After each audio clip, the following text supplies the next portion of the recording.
Avez-vous remarqué que certaines actions de notre corps ne peuvent être ressenties ou influencées consciemment? Nous ne sommes pas conscients de ce qui se passe à l'intérieur de notre tête, de toutes les connexions qui se font lors d'une émotion ou d'une pensée. Mais est-ce vraiment le cas?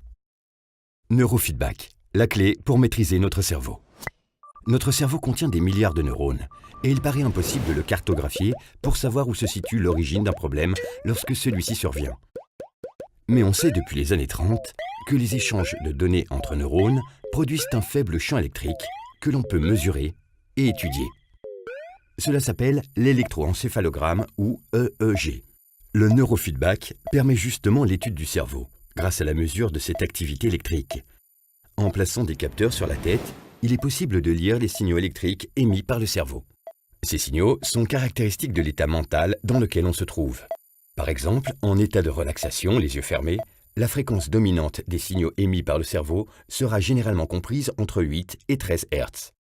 Mais comment ça marche?